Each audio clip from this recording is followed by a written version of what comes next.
Pipelette. Bienvenue sur Pipelette, le podcast de l'association Jeune et Rose. Quand on a un cancer du sein entre 20 et 40 ans, on fait face à des problématiques bien particulières.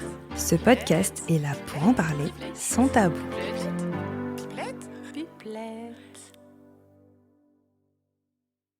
On se retrouve aujourd'hui pour papoter du cancer, thématique phare de notre podcast. Mais cette fois-ci, nos invités n'ont pas eu le package des traitements dits classiques. Eh oui. Par exemple, si je vous demande d'imaginer une personne cancéreuse. Ça y est, vous la visualisez ? Du style Lynette Scavo dans Desperate Housewives ou Charlotte dans Plan Cœur. Pourquoi ? Parce qu'on a tendance à associer le cancer à l'alopécie. Et pourtant, il est tout à fait possible d'être touché par un cancer et d'être soigné, tout en gardant sa chevelure.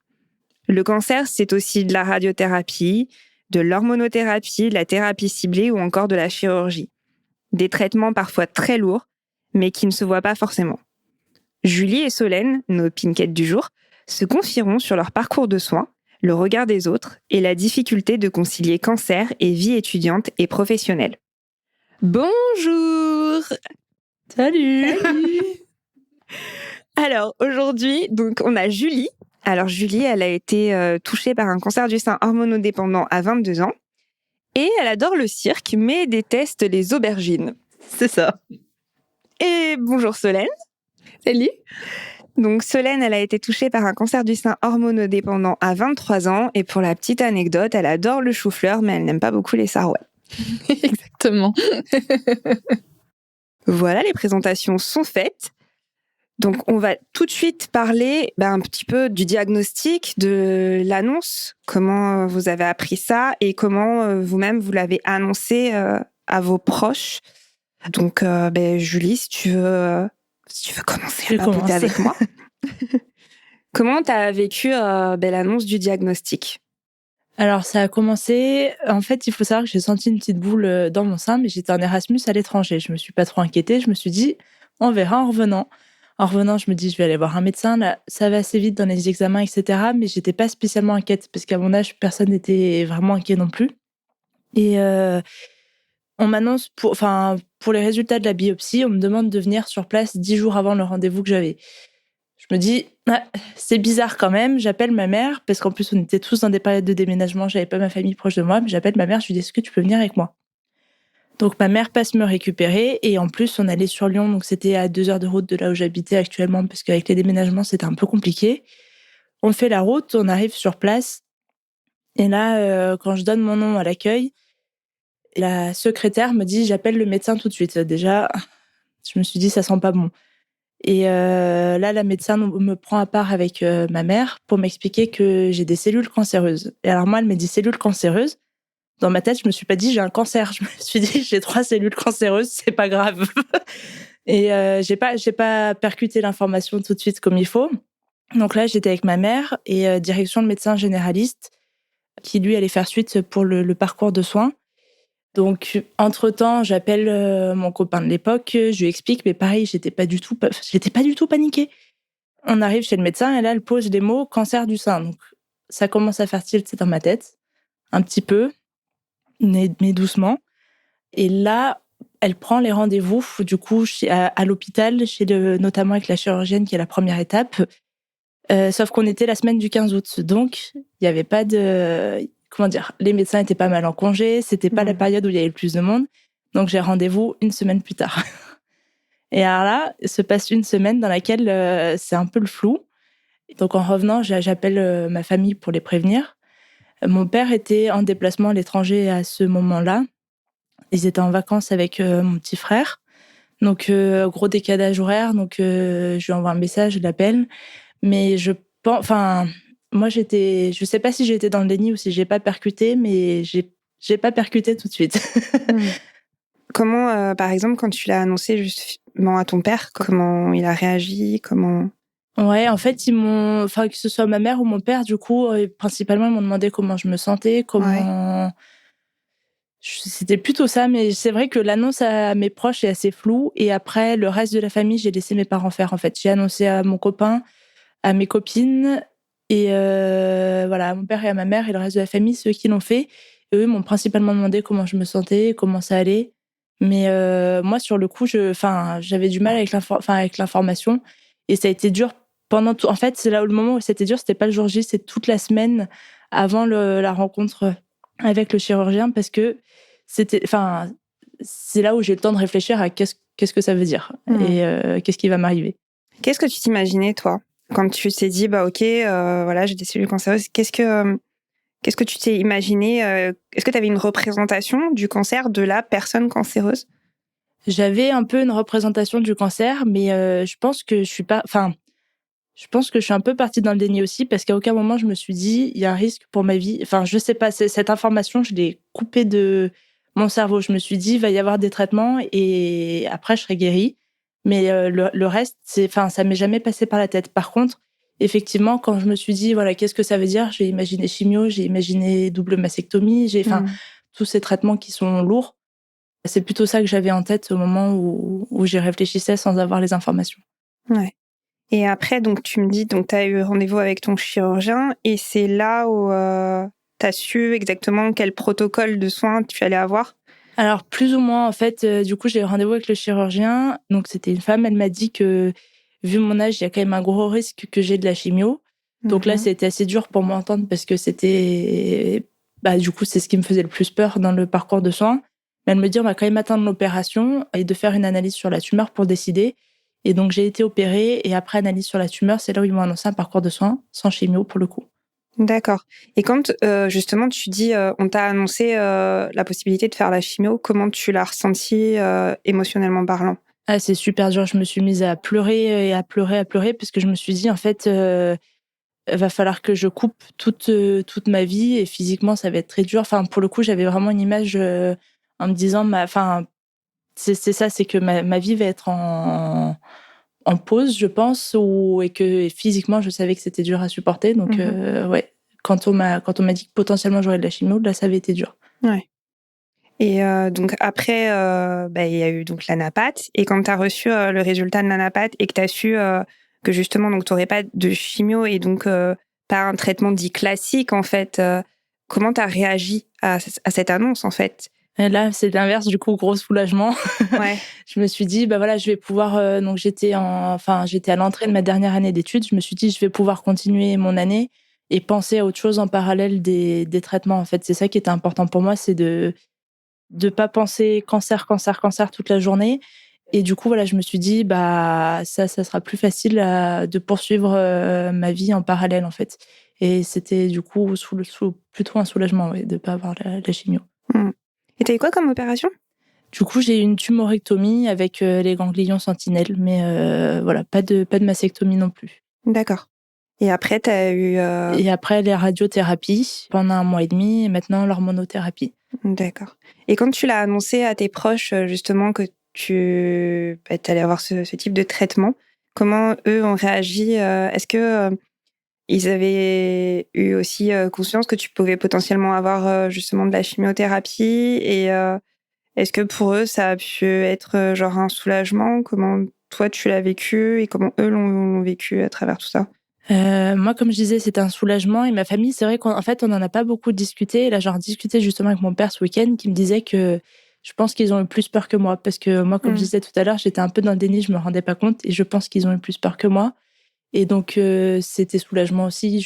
Quand il n'y a pas eu de chimio, je pense, parce que pour le coup, ça voulait aussi dire que les facteurs étaient plutôt positifs, que le cancer n'était pas aussi agressif que ce qu'il aurait pu être.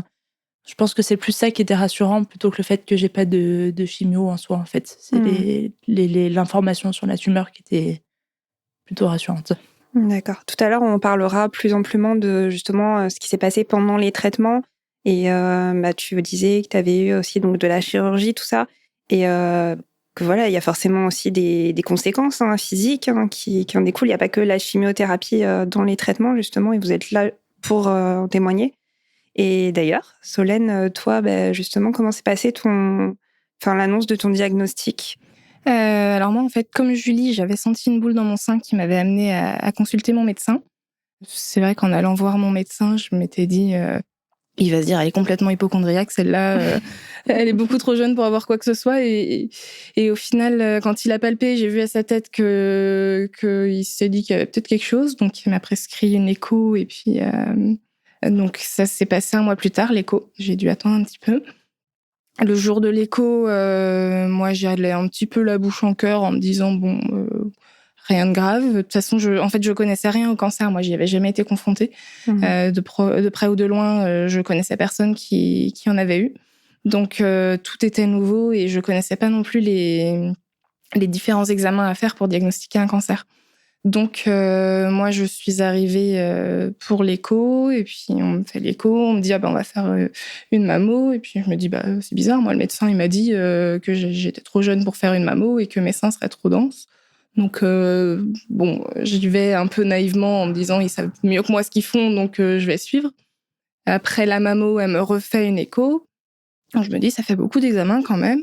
Et puis là, il me demande d'attendre. Donc l'attente a été très très longue. Donc, je me disais mais qu'est-ce qui se passe? Et puis les secrétaires étaient vraiment très douces avec moi, très gentilles. Je me disais s'ils sont comme ça avec tout le monde, dis donc ils sont vraiment gentils dans cet hôpital quoi.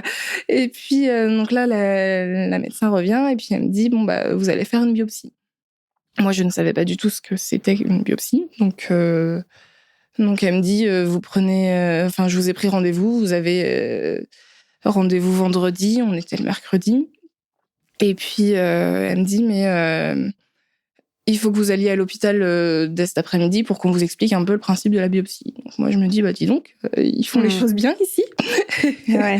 Et puis, je m'inquiétais pas, en fait. Je me suis dit, c'est parce qu'ils ont rien vu à la mammo, ils font une biopsie, mais... Ils sont prévenants, quoi. C'est ça, exactement. Et puis, finalement... à la biopsie, donc pareil, elle était hyper gentille, très très douce, en train de me demander si j'avais bien dormi. Oui. Pourquoi j'aurais mal dormi? Enfin, vraiment, j'étais très naïve, je découvrais tout, donc pas d'inquiétude de ma part. Et puis, donc elle a insisté pour que je prenne rendez-vous chez mon médecin 10 jours plus tard pour avoir les résultats. Elle m'a bien dit, vous prenez rendez-vous dans 10 jours et il faut que vous preniez rendez-vous. Donc, oui, je vais prendre rendez-vous, ok. Donc, j'étais toujours pas inquiète. Et donc, 10 jours plus tard, elle m'a appelé le matin. Moi, j'avais rendez-vous l'après-midi avec mon médecin. Donc, elle m'a appelé, elle m'a dit, j'ai eu les résultats, il faut que vous vous fassiez opérer. Mais elle m'en a pas dit plus. Donc, moi, il faut que je me fasse opérer. Je me suis dit, c'est un kyste, peut-être qu'il peut potentiellement un jour mal tourner, c'est pour ça que je me fais opérer, mais rien de plus. Et donc, quand j'ai vu mon médecin l'après-midi, pareil, il employait que des termes que je ne connaissais pas, donc carcinome, hormonodépendant, et puis infiltrant, et puis vraiment des termes que je ne connaissais pas, donc j'ai pas compris que c'était un cancer. Et il t'a pas dit à aucun moment le mot cancer? Il a jamais prononcé le mot cancer, et j'ai compris que c'en était un au moment où je partais. Parce que j'avais déjà remis mon manteau et puis je lui dis du coup c'est quoi la suite, qu'est-ce qui va se passer, et donc là il m'a dit opération, donc il m'avait pris les rendez-vous avec la chirurgienne et puis ensuite donc il m'a dit il y aura certainement de la radiothérapie. Ça c'est pareil, c'est un mot que je ne connaissais pas, donc je me suis pas inquiétée. Il m'a dit il y aura de l'hormonothérapie, donc là pareil je me suis pas inquiétée puisque je connaissais pas ce mot, et il m'a dit il y aura peut-être de la chimiothérapie. Et là, quand il a dit chimiothérapie, mon cerveau a compris. Parce que chimiothérapie égale cancer. Donc, je me suis dit, mais si potentiellement j'ai de la chimio, ça veut dire que j'ai un cancer, en fait. Donc, c'est comme ça que j'ai compris. Mais à aucun moment, il m'a dit que c'était un cancer. Donc, c'était un peu perturbant. Et puis, finalement, 2 jours plus tard, j'ai vu mon gynéco, où lui, il m'a dit, j'étais même pas rentrée dans le bureau, qui m'a dit, je vais pas passer par 4 chemins, c'est un cancer. Et là, je me suis dit, merci, enfin, quelqu'un qui dit un mot que je comprends, quoi. Parce que c'est vrai que j'étais un peu dans le flou, donc j'avais fait mes recherches par rapport à ce que le médecin m'avait dit 2 jours plus tôt, mais j'avais pas eu le mot de la part d'un médecin, et pour moi, tant que j'avais pas eu le mot de la part d'un médecin, ça pouvait encore être autre chose. Mais en fait, ce qui est dingue, c'est que t'as réalisé effectivement que t'avais un cancer. Déjà, tu l'as réalisé seule, et ça, c'est absolument pas normal. Mais tu l'as réalisé parce qu'on t'a dit le mot chimiothérapie. Donc, en fait, t'avais une représentation du cancer forcément liée à la chimio. Comme si c'était... ça coulait de source, quoi, en fait. Oui, en fait, moi, je pensais que la chimiothérapie était le seul traitement possible pour le cancer. Donc, c'est vrai que si on me demande de représenter une personne qui a un cancer, pour moi, ça va être une personne... qui n'a pas de cheveux, qui est très malade, qui est au fond de son lit. Enfin, pour moi, je me suis dit, je vais être au bout de ma vie pendant plusieurs mois. Alors qu'en fait, j'ai appris par la suite qu'il y avait d'autres manières de traiter un cancer. Mais oui, pour moi, le cancer égale chimiothérapie et rien d'autre. Mais d'ailleurs, tu avais justement ces images-là, cette représentation-là, est-ce qu'elle a été induite par notamment les médias, des choses que tu as pu voir ou entendre? Comment tu avais ce mot en tête? Bah, oui, très certainement, parce que c'est vrai que quand on entend parler de stars ou même dans les films, les personnes qui ont des cancers, elles ont tout le temps pas de cheveux. Les personnes que j'ai pu connaître de loin qui avaient un cancer, c'est pareil, c'était des personnes qui étaient passées par la chimio. Donc, ouais, je pense que c'est pour ça que dans ma tête, le cancer, c'était la chimio. Et puis, en fait, ce qu'il y a aussi, c'est que j'étais tellement jeune pour moi que c'était pas possible d'avoir un cancer à mon âge. Donc, il y avait un peu le choc aussi de me dire, mais il y a un truc qui est pas normal, en fait. Ouais, parce que les campagnes, souvent, de dépistage et tout, ça s'adresse pas forcément à des jeunes femmes. Hein. Enfin, ça s'adresse même pas du tout aux jeunes femmes. Hein. C'est à partir de 50 ans. Complètement. D'ailleurs, j'ai eu une réaction complètement étrange où après l'annonce, je me suis assise dans ma voiture et j'ai explosé de rire, en fait, parce que ça me paraissait tellement absurde que mon cerveau n'arrivait pas à processer l'information. Et j'imagine que c'est comme ça que je réagis quand il y a un truc qui me choque. En fait, je trouvais ça tellement absurde et improbable que j'ai explosé de rire et je me suis dit, mais pourquoi je rigole? En fait, il y a rien de drôle. Et ouais, j'arrivais pas à réagir autrement qu'en rigolant. Bon. Au moins, ça fait travailler mes abdos. Et comment tu l'as annoncé à tes proches, en fait? Est-ce que tu avais aussi, toujours ce ton finalement léger ou là, t'avais... Ouais. Donc, je sais qu'en rentrant, donc à ce moment-là, en fait, j'étais chez mes parents puisque je venais de finir mes études. Ouais. Et je cherchais mon premier emploi. Donc, quand je suis rentrée du premier rendez-vous chez le médecin, où je venais de deviner que j'avais un cancer, donc je me revois encore mon père en train de faire la vaisselle dans la cuisine, ma mère, elle est prof, elle est en train de corriger ses copies, et je suis arrivée, je leur ai dit c'est un cancer. Et puis je rigolais encore, enfin vraiment, ils ont dû se dire mais pourquoi elle rigole? Elle va pas bien. Et après, c'est vrai que c'est un peu flou, je me souviens plus trop de leur réaction, et c'est eux qui l'ont annoncé à mes grands-parents, c'est pas moi qui l'ai annoncé. Et mes amis, je leur ai annoncé aussi, certains en visu, d'autres par message. Et leur réaction à chaque fois, c'était non, c'est pas possible, pas toi, t'es sportive, tu fumes pas. Oui, visiblement si. Donc j'ai un peu cassé tous les clichés avec mon cancer, mais. Et à quel moment t'as su ton parcours de soins? Quels allaient être tes traitements? C'était avant l'opération, après? D'ailleurs, ça a été très très long du coup l'attente parce que les rendez-vous pour l'opération, ça a été très rapide. T'as eu quoi comme opération? J'ai eu une tumorectomie aussi. D'accord. Et du coup, donc j'ai eu l'opération et puis ensuite il fallait attendre 3 semaines les résultats de la napate. Et en fait, ce qu'il faut savoir, c'est que moi, au même moment, je passais des entretiens pour un boulot. Donc, pendant les entretiens, je leur avais dit, alors en fait, les gars, j'ai peut-être des soucis de santé. Là, on passe des entretiens, mais je sais même pas si je vais pouvoir travailler. Donc, c'était très stressant. Je me disais, mince, ma carrière, elle a même pas commencé, qu'elle est déjà à l'arrêt, quoi. Donc, j'ai eu de la chance d'avoir des personnes face à moi qui ont été très compréhensives. Donc, je leur ai dit, je saurai que dans 3 semaines si je peux travailler ou non. Et donc, ils m'ont dit, ok, on attend 3 semaines. Je me suis dit, waouh, il y a des gens sympas. Ouais, tout à l'heure, on parlera davantage des personnes, de l'entourage, des aidants, etc., effectivement, qui peuvent avoir un rôle vraiment crucial. Complètement. Ouais. Et du coup, donc j'ai su au bout de 3 semaines que les ganglions étaient sains, que les marges étaient saines, que mes tumeurs étaient suffisamment petites pour ne pas avoir de chimio et que je passais normalement directement à la radiothérapie. L'analyse génétique, en fait, déterminait si je pourrais faire de la radiothérapie ou non. Parce que ce qu'il m'avait dit, c'est que si j'avais une mutation sur certains groupes de gènes, j'aurais pas pu avoir de radiothérapie parce que ça aurait pu me provoquer un nouveau cancer. D'accord. Donc là, il a fallu encore attendre les résultats de l'analyse génétique avant de pouvoir éventuellement poursuivre avec la radiothérapie. Et en fait, ce qu'il m'avait dit, c'est que si j'avais pas de radiothérapie, j'aurais eu une mastectomie. Donc là encore, l'attente était très longue parce que pendant tout ce temps-là, tu te dis, tu sais pas en fait, tu sais pas si tu vas garder ta poitrine, tu sais pas la radiothérapie, je savais pas trop ce que c'était non plus. Donc en fait, c'est ce que j'ai vraiment trouvé de très difficile dans le cancer. L'attente à chaque fois entre avant d'avoir le résultat prochain et puis de savoir à quelle sauce on va être mangé finalement. Ouais, l'attente, c'est toujours interminable, quoi. C'est ça. Et puis moi, j'avais tendance toujours à me projeter, à me dire dans 2 ans, j'aurais fait à peu près ça, dans 10 ans, j'aurais fait ça. Et puis là, d'un seul coup, tout est remis en question et tu sais plus où tu vas et ça vient vraiment tout chambouler et d'un seul coup, t'arrives plus à te projeter, quoi. Et c'est déjà la fin de notre première partie. La semaine prochaine, on se retrouvera avec Solène et Julie pour la seconde partie. On y parlera du regard des autres, du handicap invisible et des aidants. En attendant, chouchoutez-vous et on se dit à la semaine prochaine.